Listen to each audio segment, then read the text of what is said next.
It is Buddha Jayanti today. The day is being observed amid various programs by paying special homage to Gautam Buddha. A special program is also being held at Lumbini, the birthplace of Gautam Buddha. In today's violence-ridden world, the teachings of Gautam Buddha hold immense significance, as the Buddha had urged the world community to follow the path of love, compassion and kindness to lead their life towards enlightenment. In the meantime, Kiranti community is celebrating Ubhauli festival with much fanfare and enthusiasm today. Good evening, I'm Amar Singh Pradhan and these are the headlines of the hour. One killed and 4 others injured when a Simrik airline chopper crashes in Sankhwasabha. The injured flown to Kathmandu and undergoing treatment. The 2567th birth anniversary of Lord Buddha celebrated for world peace and goodwill. A special program at Lumbini, the birthplace of Gautam Buddha. Kiranti community indulged in Ubhauli celebrations. At least 8 killed and 13 wounded in yet another shooting in Serbia. At least 7, including some teachers, shot dead at a school in Pakistan northwestern Kuram district. And Pakistan bat first against New Zealand in the 4th One-Day International, looking to attain #1 ODI ranking. Pakistan lead the 5-match series 3-0. One person has been killed and 4 others injured when a chopper belonging to Simrik Air crashed at Sankhwasabha's Bhotekhola earlier today. The incident occurred earlier today at 1 p.m. when the ill-fated Simrik Air chopper hit a tree and crashed at Bhotekhola rural municipality. One of the passengers, Bhavin Gurung, who was working as an assistant, was killed in the unfortunate mishap. This was confirmed by Sankhwasabha DSP Birendra Godar. Captain Surendra Paudel, co-pilot Chiring Bhote, another assistant Manoj Thapa and an NEA official Bikram Shankar have been reported injured. All the injured have been flown to Kathmandu as they are currently undergoing treatment at the capital's Medicity Hospital. The chopper was carrying project goods worth 1,061 megawatts for Upper Arun Hydel project located at Hatia Gola. The local eyewitnesses said that the crash occurred while the chopper was trying to land when it struck a tree at Hamure Dada. A chopper belonging to Nepal Airlines had initially rescued the injured.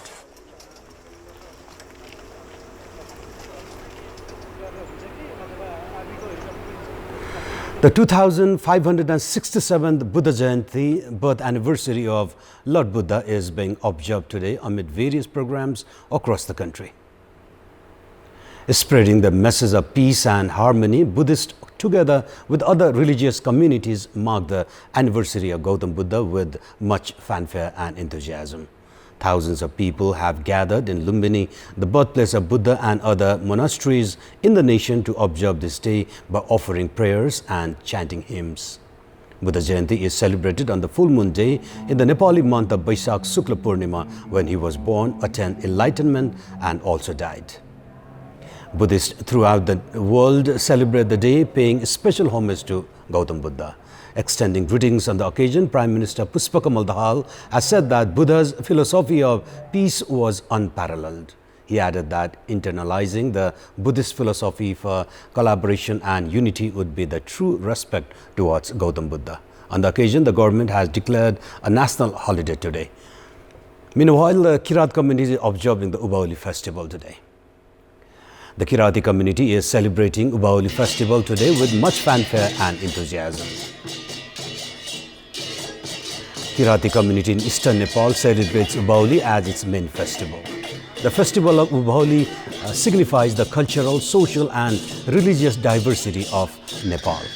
The Rai community celebrates the day as Sakela, Limbu observes it as Chasua, and Sunwar community celebrates the day as Sadar Pidar.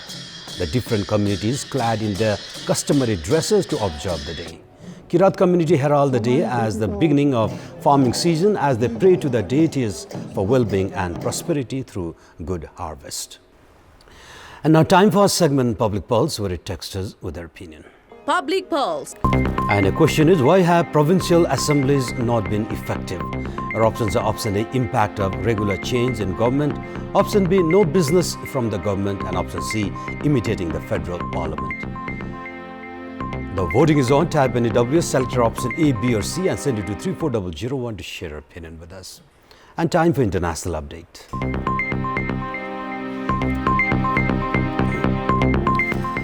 At least 7 people, including some teachers, have been shot dead at a school in Pakistan's northwestern Kuram district, authorities in Pakistan have confirmed. Multiple gunmen were involved in the incident, police have said, which occurred in the staff room of Government High School Tari Mangal.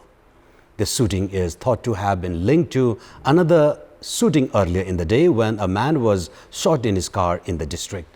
The details about exactly what had happened in the school in Kuram district, a rural area that borders Afghanistan, are still unclear, and police have not identified any clear motive.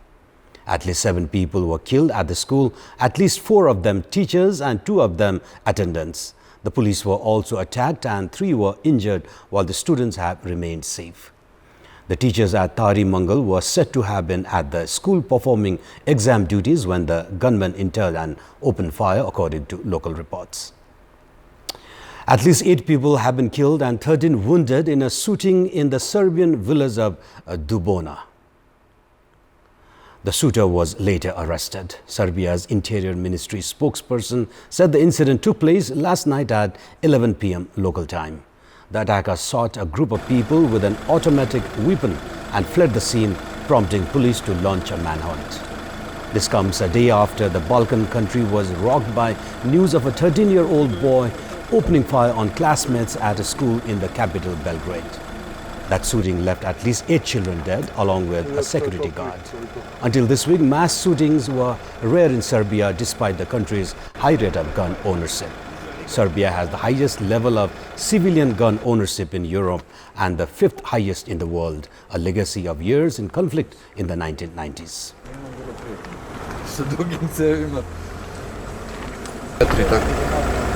An earthquake with a magnitude of 6.5 struck of Japan's western prefecture of Ishikawa earlier today. As media reported, some buildings had collapsed while people were injured. Chief Cabinet Secretary Hirokazu Motosanee of Japan told an emergency press conference that 1 person was in cardiac arrest after the quake. More details on the case are awaited. Japan's weather authorities revised the quake's magnitude to 6.5 from a preliminary 6.3 and warned against aftershocks, although it had triggered no tsunami warning. Residents of quake-hit areas have been urged to keep watch for about a week in case of further events of seismic intensity 6 or higher on the Japanese scale, which runs to 7. The government has set up an earthquake response center headed by Prime Minister Fumio Kishida. Sudan's ambassador to Ethiopia has said Sudan's army is prepared to cease fighting immediately should the rival paramilitary rapid force or RSF lay down arms first. Despite multiple ceasefire declarations, the 2 sides appear to be battling for control of territory in the capital Khartoum ahead of proposed talks, though the leaders of both factions have shown little public willingness to negotiate after more than 2 weeks of fighting. Indonesia's foreign minister has confirmed her country had engaged with key stakeholders in Myanmar's conflict as well as neighbors India, Thailand and China in an effort to kickstart a peace process as violence intensifies. Indonesian Foreign Minister Retno Marsudi told a news conference, adding that there have been over 60 engagements with the stakeholders in the Myanmar crisis over the past 4 months. The Indonesian move is the first major effort to bring to the table all the key players in Myanmar's conflict and push for the implementation of a peace consensus that its top general agreed with the Southeast Asian bloc 2 years ago.